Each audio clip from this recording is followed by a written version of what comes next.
The missing person case I'm about to share with you today is disturbing, complex, and no one can seem to come to a unified conclusion. This may have been the result of foul play, or dare I say, supernatural. Get ready, this one gets crazy.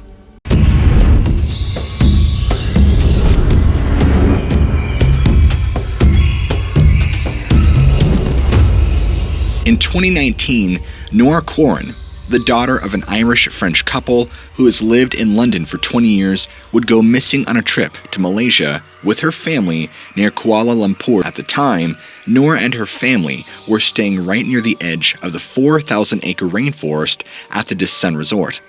The resort is a 12-acre orchard nestled in the foothills of the Titi Wangsa Mountains, neighboring two of the Tumoan villages, where most of its staff is located. The resort's layout is split across 7 individual houses and can hold a maximum of 20 adults.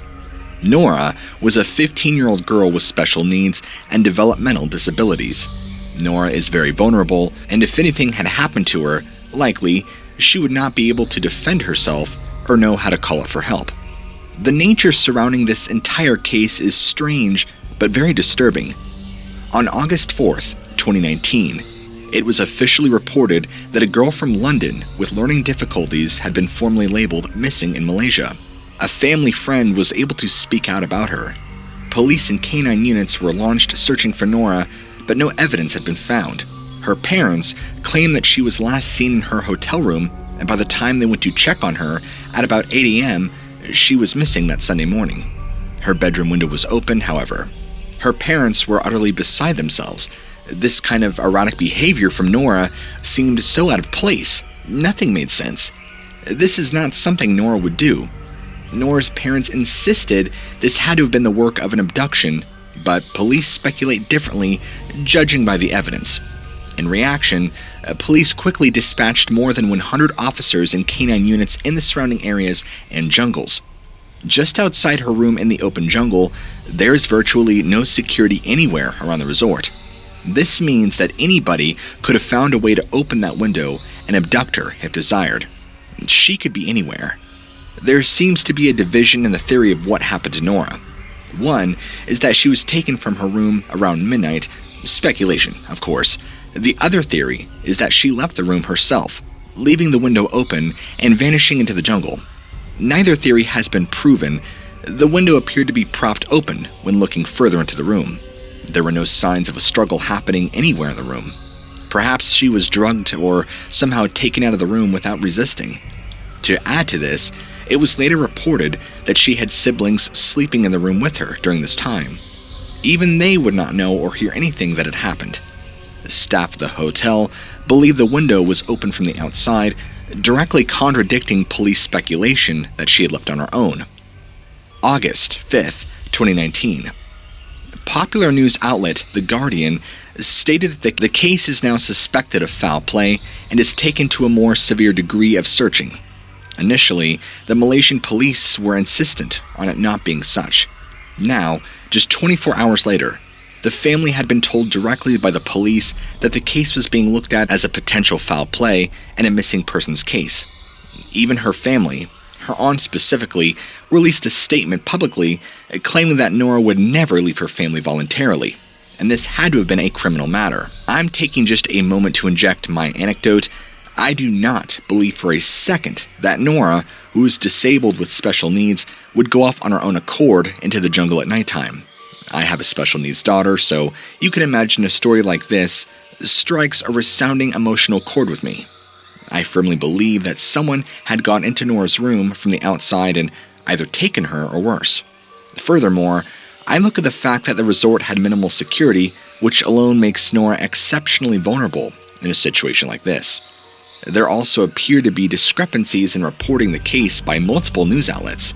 Some report that the parents discovered her disappearance at 6:30 a.m. Others use different times, like 7 a.m. and 8 a.m. You'd think that you wouldn't have the minor inconsistencies with such a severe case, but it is what it is. It appears that the search dogs would lose Nora's scent after 100 yards away from the Eco Lodge bungalow, right where she had vanished. Authorities in Malaysia eventually concluded that this girl with learning disabilities knowingly ventured out by herself into the jungle and more than likely got lost. By this point already, hundreds of police officers, soldiers, firefighters, and other search personnel have been scouring acres of the nearby jungle for this girl. This is dense Malaysian jungle, not something you want to get lost in. Police Chief Mohammed Mat Yusop publicly commented on the case saying, "We will do our best and not give up hope. However, we feel she did not go that far. We have nothing that suggests a third party was involved in her disappearance. We don't have an ounce of evidence to suggest that." Even though a canine unit had been dispatched to the area only hours after Nora was reported missing, they still could not track her scent further than 100 yards away. What does this mean? Search dogs have been used for hundreds of years through various climates and geographical locations to maximum effectiveness. So, there's still a lot of speculation revolving around the dogs losing the scent of Nora. August 7th, 2019. This is where things turn from a missing case into something much darker. Story contradictions would arise when police would release a report that unidentified fingerprints had been found near the cottage where Nora had been staying. The chief of police refused to give any more information regarding this newfound evidence. Now, the story begins to change. As reported by Police Chief Zakaria, he clarified that the window in the living hall downstairs was left open, not the one in the upstairs bedroom where Nora was in. He declined any questions regarding if the window could be opened from the outside. His only retort was the investigation was ongoing at this time. This statement doesn't make any sense because everything had been pointing to her bedroom window this entire time, so why is there a sudden change of information? Does this mean Nora left her room and decided to exit the window downstairs? Or perhaps someone came in from the downstairs window and made their way up to Nora's room without anyone noticing? The surrounding jungles revealed no tracks, footprints, or any trace of Nora ever being there. It's just as if she had simply vanished. Then, more contradicting information comes out. The independent news media released a statement saying that footprints had been found and they were believed to belong to Nora Quarren.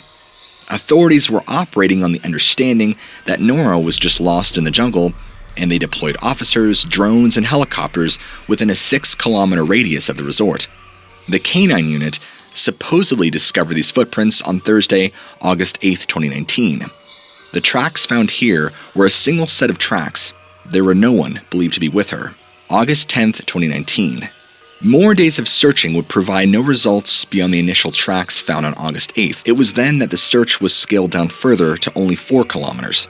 Authorities believe that there was no way this girl could have gone several kilometers away from her original location at the time, and this was due to jungle density, among other factors. This is the part of her case where things take a turn you would not expect. The case goes from missing to the supernatural. August 12th, 2019. The Sun, a media outlet based in the UK, claims that an evil genie took Nora. Malaysian shamans had officially joined the police force along with those from Ireland, France, and the UK for finding this missing girl. They all claim that she was lured away by a supernatural entity, an evil genie. As the search was going into its second week, these shamans prayed out of desperation in the jungle for Nora's safe return. Then, performing ancient rituals, they would all sit cross-legged in the jungle floor, covering their eyes. It's fascinating how you have a culture like in Malaysia, which appears to be more rooted in their supernatural beliefs. Unlike here in the United States, if someone goes missing and is not found, that's the end. There's no consideration for a supernatural theory. So, to have a different cultural approach, this disappearance makes the case that much more interesting, especially with what happens next. One of the shamans spoke about this genie and explained that these are supernatural entities that cannot be seen in this physical realm, only the spiritual. They are capable of manipulating and controlling the physical realm, things, people, and places. They could even take physical manifestations in the forms of persons and animals. Many cultures worldwide speak of ancient shape-shifting spirits that behave almost identical to what these shamans told.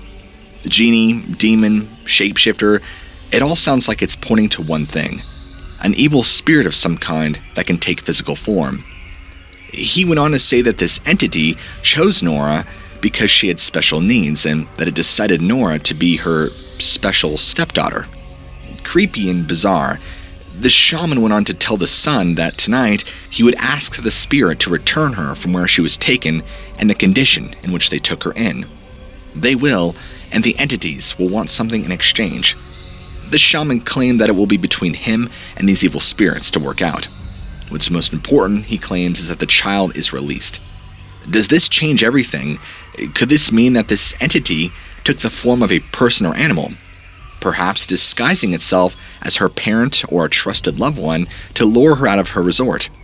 The Malaysian police force bringing in these shamans means they take their opinions, rituals, and beliefs very seriously. August 13th, 2019, 10 days after her disappearance, Nora's body is discovered. Only 2.5 kilometers away from the resort, she was found near a stream at around 2 p.m. by members of the Seremban Hikers Club, who had recently joined in on the search for Nora. This greatly disturbed police and all who were assisting in the investigation. This area was not an inaccessible place, as stated by the police chief at the time. There was even a waterfall nearby, and this location was in a ravine. Not so easy for someone like Nora to just casually waltz into without sustaining injury. Even more disturbing is that this exact location had already been scoured by rescue teams just days before, with no sign of her ever being here. And now her body shows up? I don't know about you, but if you are familiar with any of David Paulides' work and the numerous missing 411 cases he's worked on, this falls right in line with these types of cases. Cases that seem strange fall into this other category that it's hard to wrap your head around. Further reports would release, revealing more details about her condition. She was completely naked when found, and the police chief was asked for immediate comments on the state of the body. Many immediately speculated that this was a direct result of foul play and being taken and murdered. The chief refused any commentary at this time. August 14th, 2019. Immediately after an autopsy was performed, the medical examiner who performed it could not give an exact conclusion as to how she died. Police couldn't make a statement until they had more information on the whole case, so this begs the question: was Nora initially killed and then her body moved to avoid exposure by police? It certainly seems plausible, considering she was lying by the stream in plain sight, an area that had already been searched through. Surely she would have been seen. After getting lost in the jungle, there's speculation that she walked down to a waterfall to get a drink, then she managed to collapse somehow. On her trip with her parents, she did mention that she wanted to see a waterfall, and she was found with her head lying on her hands. I would imagine like this. There were some minor scratches on her arm and bruising on her leg, but nothing major at all. Nothing that would have caused her death. The man who discovered her had suspected she had been dead for a couple of days. There's a possibility she had been following the stream, but no tracks were found. This could indicate that she had been walking in the water the entire time, as it was not deep. Judging by Nora's condition, would she even know to follow the stream? It seems highly unlikely. Her feet were observed, and while they had minor cuts and mud on them, they should have been torn to shreds. You don't just walk barefoot through this jungle to get down here and come out unscathed. Nora's entire family believed she was placed there and did not believe the theory given.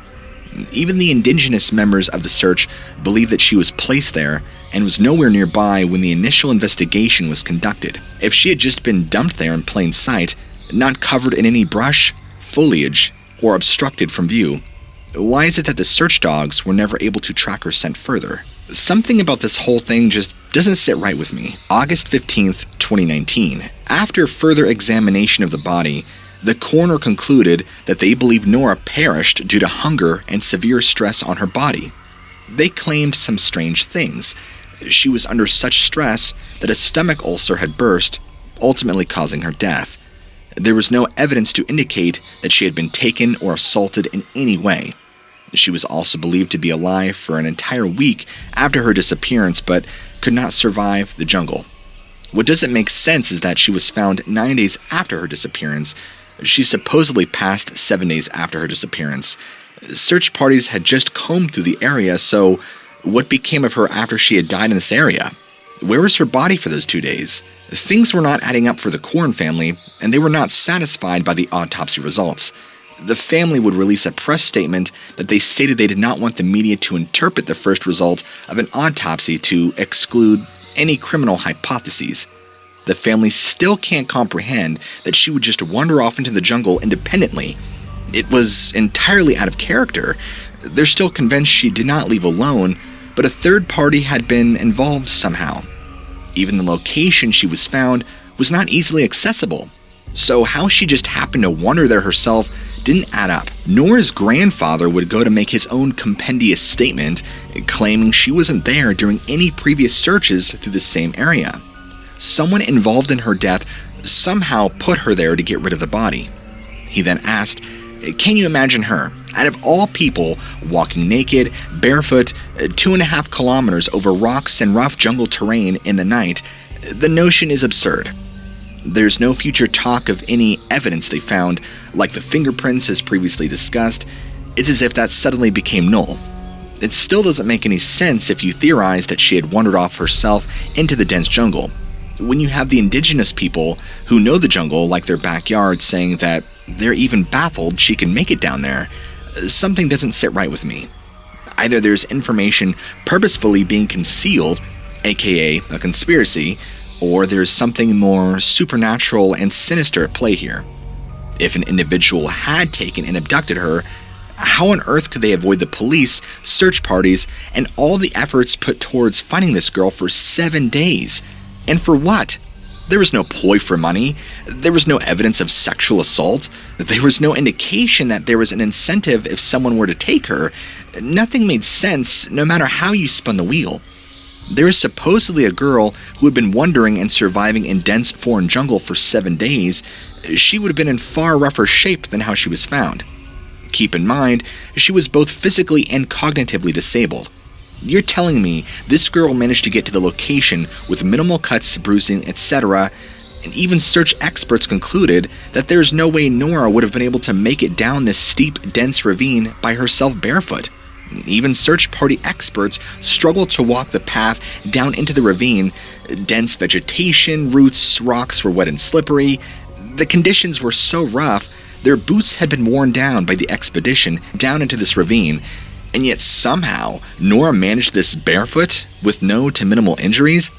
And what about the 2 streams Nora would have to have crossed to even get to this location? Police multiple times even backtracked on what they had previously stated, even going as far as claiming that Nora's body had been missed initially by underexperienced search personnel. I think we all know what a load of crock that statement is, considering they had enlisted the help of numerous government bodies and countries to aid, and even indigenous search parties of the jungle. I don't believe that statement, not for a second. I think they were grasping at straws to find any breakthrough on this case. They were willing to say anything to the public ear. Let's take a look at the shaman ceremony for a minute. The fact alone that police would consider the opinions of a shaman tells you just how serious they believe that this could have had supernatural ties. There's belief that shamans pleaded to the spirits to deliver her body after the ceremony. The spirits had honored the request by placing her body near the stream, and many of the locals believe this to be the case. To them, having someone like Nora make it down into this ravine made zero sense. It had to have been the work of these spirits. An Irish lawyer at the time of this case believed differently. His speculation was that the family was behind the entire thing and were covering it up with this supernatural nonsense. He even went on to say how the family managed to convince Malaysian authorities to abandon their inquiry and release Nora's body without producing proper and necessary forensics and toxicology reports, the same reports that are standardized for any criminal investigation involving a deceased individual. The fact that no fingerprints were talked about at the end of the investigation, no tracks, no screams, nobody saw or heard anything. Even Malaysian police believe she did not go by herself and that someone had to be involved in her death, someone close to Nora that she trusted. I guess we can't blame his accusations due to the extreme and ridiculous circumstances surrounding the entire disappearance and death of Nora Corn. I think the real question we need to be asking about this particular case is, if her family was in any way, shape, or form involved, how come there wasn't any evidence of that found? You're telling me that with all the 100 plus search personnel that assisted the family in finding Nora, Not a single one saw any evidence that suggested the family had a part to play in this. There were no secondary tracks found along with the initial tracks. There was nothing to indicate this. Even if her family had committed the act somehow, why? December 17th, 2019. Months later now, and the family of Nora Quarren is convinced that not all is as it seems with the conclusion surrounding their deceased daughter. They wholeheartedly believe someone of her physical and mental condition can't end up in the location she was found by herself and survived 7 days in the jungle as had been theorized. This is a girl who never even walked as far as the neighbor's front door by herself. She physically could not. What happened is complex. The family from beginning pushed and insisted that this was the result of criminal activity. The theory alone that Nora had supposedly risen from her sleep in the middle of the night, naked and barefoot, and just wandered into the dense, unforgiving jungle in complete darkness with the most unforgiving terrain makes zero sense. The fact this was even considered as a possibility is ridiculous. A year plus later, the public had the chance to hear from a pathologist who spoke with the Daily Mail, a UK media outlet, that he performed a secondary autopsy and had this to say.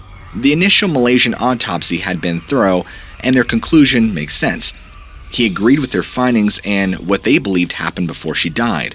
Like the Malaysian coroner, he believes that she had died due to intestinal problems onset by starvation and stress. If there had been any third-party DNA evidence on her body, it could have very well easily washed off in the water. He, however, also agrees that her body may or may not have been placed here after her passing. It was concluded that she ultimately died by wandering off and struggled to survive in the elements. There was no evidence of ransom, kidnapping, or anything to indicate nefarious capturing. Therefore, the case was closed. To this day, the family is still pursuing legal action to get more answers. However, they are not satisfied with the results given, and they do not believe the conclusion medical personnel has given them for a second. Let me speak personally for a second. I'm a father of a special needs daughter. This case was rough for me to research, but it presents the reality of missing person cases that happen every day. Contrarily, I do not believe the conclusion given by medical professionals. When you look at the terrain this happened in, there's no possible way someone on the spectrum can make it here unscathed, as Nora did. I'm not sure what to make personally of her body appearing there days after the area was searched through, but the British pathologist might be right.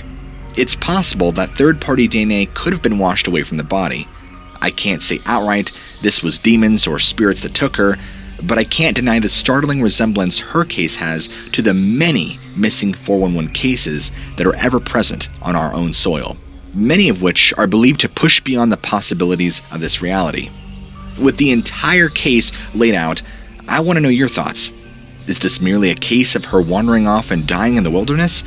Maybe search parties had indeed made an error and not combed through the spot like initially thought. Or is there perhaps a conspiracy at work because they were afraid to go public with the fact that someone or something else had a hand in her death? Was her family involved in this? Or was this the result of something truly supernatural? Something from the dark realm, something even the Malaysian people and shamans feared? I'll let you be the judge on this one. If you enjoyed today's content, be sure to smack that like button and leave a comment below. I'd love to get your thoughts and opinions on this case. Also, if you're new to the channel and enjoy what you watched, be sure to subscribe and keep your notifications on because I got a bunch of great new content coming your way. Until then, stay safe and I'll see you all in the next video.